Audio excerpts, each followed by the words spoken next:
It was a crowded Saturday at the local family diner that had just recently become a big hit in the area. It was 3 weeks since its grand opening, and already the word of some walking and talking robot that delivers your food spread far and wide. People flocked to see the technological marvel, which many hailed as being decades ahead of its time. The large animatronic brown bear named Fred, with his tray, top hat and bow tie, was quite the sight to behold for the adults as well as the kids.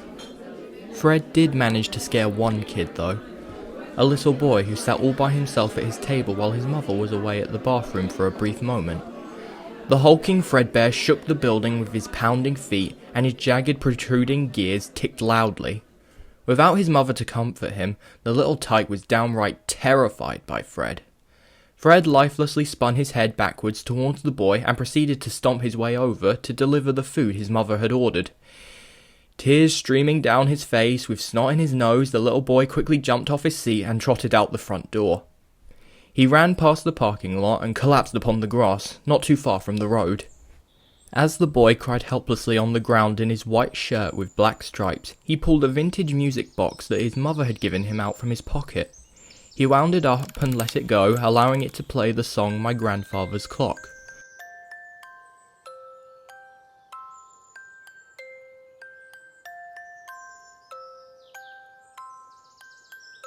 The song tried to soothe him, but it was of to little avail.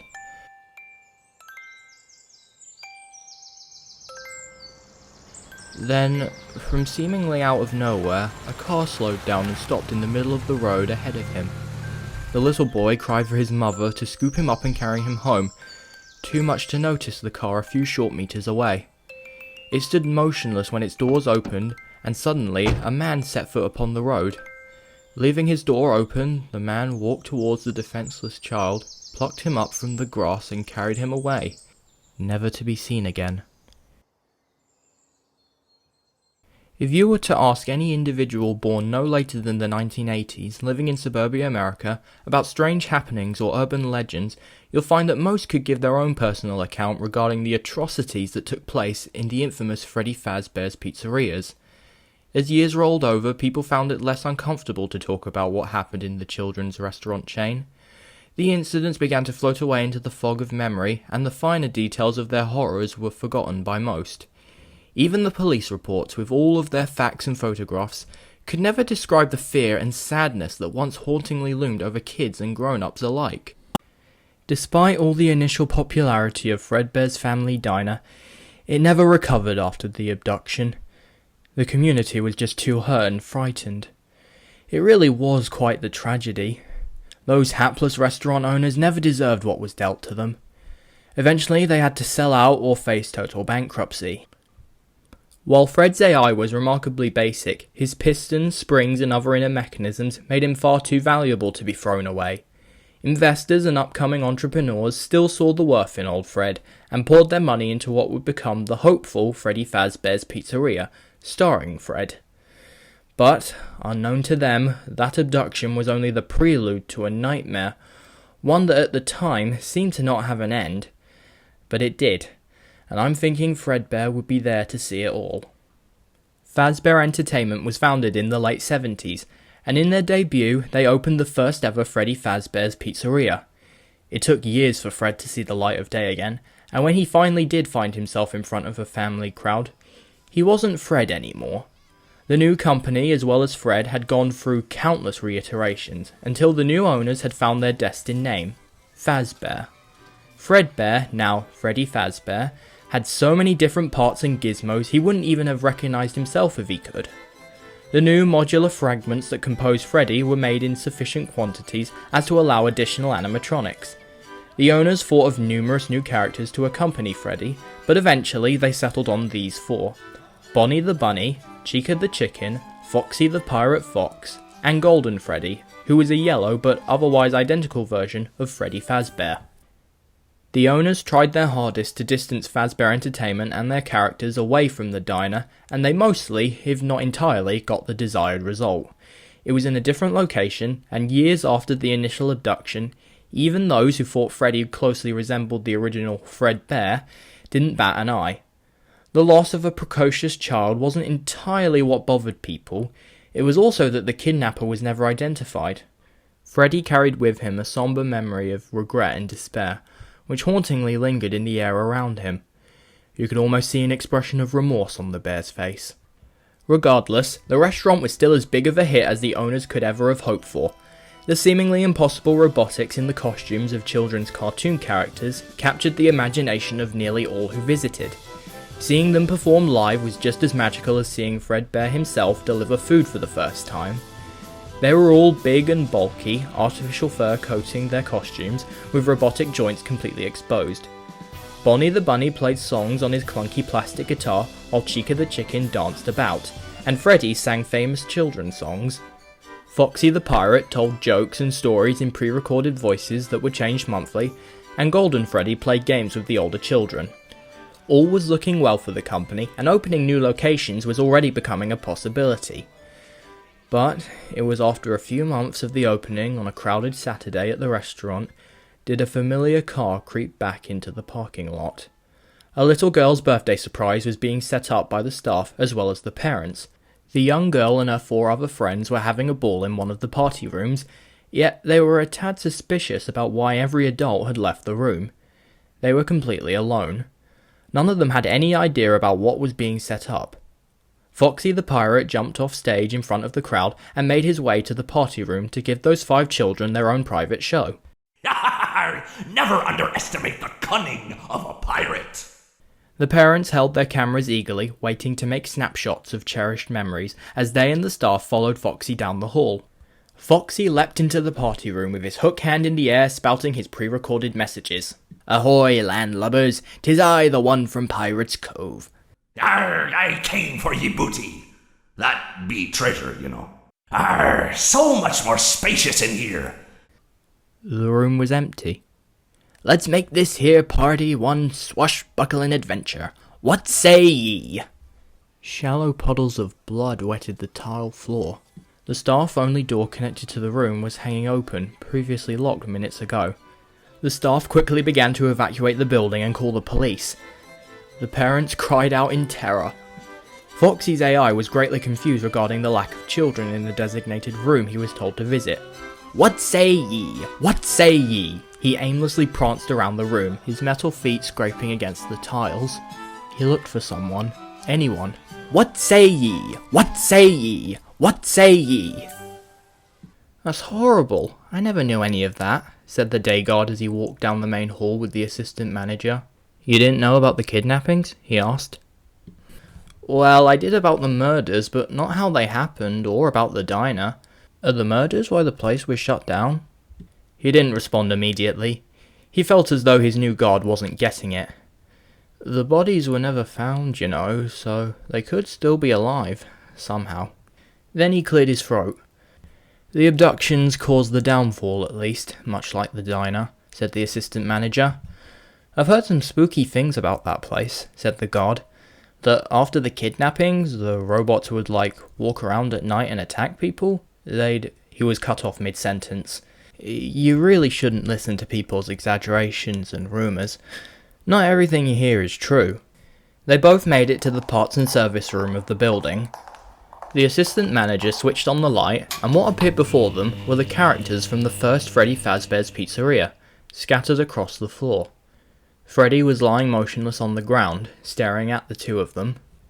"What happened to them?" cried the guard as he started to cough erratically. "At first, the company was going to retrofit them with updated technology, but after all those years, they just got so ugly, you know, and the smell. The room was filled with the stench of death. It was really getting to the guard. "They look like carcasses," he cried. "Yeah, we just use these guys for parts now, for the newer models." The guard couldn't stand the foul stench anymore, so he fled the room. The assistant manager was used to it. The 2 continued their tour around what was to become the new and improved Freddy Fazbear's Pizzeria. No one knew how they did it, but Fazbear Entertainment managed to get back on their feet despite everything they had lost. The dream of a restaurant with walking and talking robots was once again revived. But this time, old Freddy wasn't revived with it. The original characters were left in the cold dark of storage to rot, until someone would come along to unscrew a piece of them and give to their replacements. These are the new models. I think the company calls them the toy versions, or something like that, said the assistant manager as they entered the game room.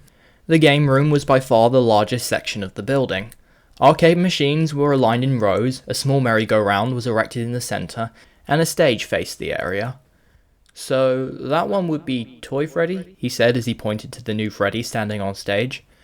That one would be Toy Bonnie, and that one is obviously Toy Chica. The latest models had a very different look to them.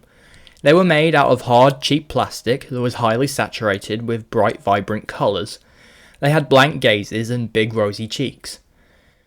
They're a lot more kid-friendly looking, commented the guard. Yeah, the company spent a small fortune on these new animatronics. These guys are great and all, but they'll never replace those old characters. The classics. Foxy was always my favourite. Oh yeah, Toy Foxy. He's right over here. They made their way to Kids Cove, and inside stood the Snow White Foxy remake on a miniature stage in front of a notable number of tables. This attraction is for the younger kids, you know, the toddlers. They thought the old one was too scary, so they got rid of the pirate theme and made it more cute looking. No kidding, noted the guard. He remembered old Foxy's rotting red fur, the holes in his costume, revealing sharp metal underneath, and his sallow, filthy, crooked teeth. This new Foxy also had rosy cheeks like the other toy versions, along with a friendly pink bow tie.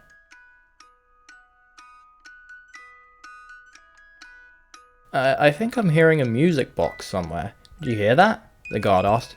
Oh yes, I do. That's coming from the prize corner room, where the kids collect their prizes from playing games in the game room. Don't worry about that room. I'll deal with that room if need be. Is there another robot in there? The guard asked. Yeah, there is. Some puppet thing. Look, just don't worry about that room, okay? The guard gave a confused expression, but he could tell the assistant manager was becoming nervous, so he didn't mention it again. The grand reopening was tomorrow. Other employees began to arrive in preparation. Alright, there's some last minute things I need to attend to before the doors open. Make sure you keep your radio on you. It'll give you a notification if one of the animatronics spots a predator, or if another employee needs help. Okay, got it. The assistant manager then sighed. Listen, the company cannot take another abduction incident, or murder, or any negative press, our name being fragile as it is. The animatronics will spot anyone suspicious. You've been a guard before, you'll know what to do. The guard nodded. I understand, he said. The opening was made to truly look like something special. Confetti cannons went off and music played, prompting customers who did arrive to cheer in excitement and enter the fun palace. The children arriving were mostly pretty young, and the parents who brought them did not seem to be at all aware of the kidnappings that ruined the previous location. The new day guard was made well aware of what were in that restaurant though, which prompted him to do his utmost best in protecting the guests if the kidnapper returned or a copycat emerged. Yet, he still didn't know how exactly it ruined the old location, but staying around long enough, anyone would have put the pieces together. The owners gritted their teeth when they saw the profits on opening day being lower than they predicted. Even after 6 years, the general public still wasn't all too accepting. The owners were betting on the idea that the larger and more elaborate scale of the restaurant, and the marketing of it being the new face of Freddy Fazbear's, would compensate for the damage done to the name. But within a couple of weeks' time, it seemed to take effect. Even though the day guard devoted his attention during his shift to keeping the building safe and providing assistance to other employees when needed, it still didn't prevent him from noticing the uncanniness of the restaurant. Black tendril-like cables were draped all over the walls and led to who knows where. Children's drawings depicted old Golden Freddy singing to kids, which was impossible, and every drawing with the characters had them without their eyes. There was also the marionette in the prize corner whose movements were extraordinarily fluid, but far more organic than his animatronic brethren, and for some reason, adults were not permitted to enter its room unless the assistant manager remotely had kept a specialised music box wound up with his radio. If the music box ever stopped playing, the marionette would activate again, and all adults would have to immediately leave the room. Its facial recognition systems are botched, said the assistant manager. It identifies every adult as a child predator, which prompts its programming to call the police under a false flag. We can't have that. I'm sure the company will fix it soon. New and improved Freddy Fazbear's busiest day was upon them, and there was no time for lunch breaks. It was Thanksgiving break for the elementary and middle schoolers. The day guard got a memo from the after-hours night's watchman, as they were exchanging shifts, that he suspected someone malicious might stop by today. So the day guard patrolled the building all day in search of someone, anyone, and occasionally said hi to the frolicking children. He walked past the game room and saw the animatronic band performing their song on stage. London Bridge is falling down, falling down, falling down, London Bridge is falling down, my fair lady, they sang. Everyone sang along off-key and in an inharmonic fashion, making it deep, echoey and audible throughout the entire building. Suddenly, a sporadic and awful noise flooded the halls. It sounded like a malfunctioning radio. It was coming from Kids Cove. The day guard arrived at Kids Cove shortly after, along with the assistant manager. Toy Foxy had been ripped to pieces, helplessly nudging itself across on the floor. Bits and pieces were scattered here and there. There was a group of children, slightly older than the usual toddlers, panicking in a corner as Foxy's radio hurt their little eardrums. One child was tightly clutching what looked like half an arm. Apparently, after the adults left them alone, the children tackled Toy Foxy and dismantled it. One kid must have pulled out the wrong part and sent Foxy's police scanner off the fringe. They turned Foxy off and the radio was silenced. "I've never seen anything like this before," said the assistant manager. "I'll make sure to enforce a hands-off policy from now on," replied the guard. The assistant manager nodded. "This is abhorrent. I can't believe kids these days. We're going to have to close down the attraction until maintenance arrives, and that won't be for a few more days." The staff dubbed Toy Foxy the Mangle from that point forwards. The day guard had a quick chat with the night watchman the next morning before opening hours, and he told them all about the kids maiming Toy Foxy. The watchman chuckled and stated how he'd never liked children. That's why he has the night shift. This day was just as busy as the last, and managed to be just as strange. Something was off about this place, the guard thought. From the outside, you would hardly be able to tell that it was a place for kids at all. It was dully coloured, big and ominous, and while not particularly tall, the building would look to be towering over you as you approached it. The guard thought it was akin to a prison he once worked in. He looked around him and saw that all the boys and girls were having a good time. Almost too good a time. Parents also felt something sinister about the place. Nothing they could exactly put their finger on, rather something that just seemed to linger in the air around them. But they came and stayed anyways. The guard saw the marionette stare at him through an open doorway leading to its prize corner, painted tears streaming down its face with white stripes surrounding its black costume. Dark cables suspended it above the ground. Its smile was big and its face looked human. Almost too human. The music box was currently unwound. "Build it up with wooden clay, wooden clay, wooden clay. Build it up with wooden clay, my fair lady," the animatronic sang. "Wooden clay will wash away, wash away, wash away. Wooden clay will wash away, my fair lady." Loud screaming interrupted the song as something heavy stomped its way down the main hall. A foul stench of rot filled the air. The guard quickly ran to the scene and found the monstrous, decrepit, original Freddy Fazbear walking upright. Wires leaked through patchy holes in his muddy costume, his rusty joints ached and screeched as he moved, and his beady pupils glowed a fantastic bright white light. The guard led the kids out of the area as he went for his radio. Lights in the hall flickered rapidly, giving Freddy the appearance of teleporting forward as he approached the guard. Freddy stretched his arm out far to reach for the guard, and then tightly grabbed hold of his arm. "Everybody get down here, now!" he commanded as he helplessly struggled in Freddy's grasp. A deep and electric-sounding voice ringed in his ears. Freddy hummed.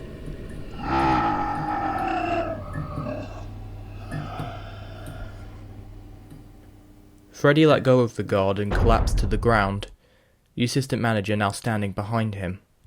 Police appeared at the restaurant to make sure no one was hurt after receiving phone calls about some giant robot endangering the lives of children. The smoke abruptly cleared though, and Freddy was taken back to the parts and service room.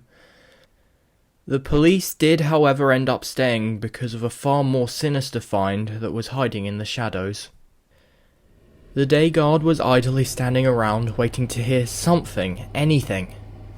Hours passed by until he saw the assistant manager walk towards him, hands in his pockets.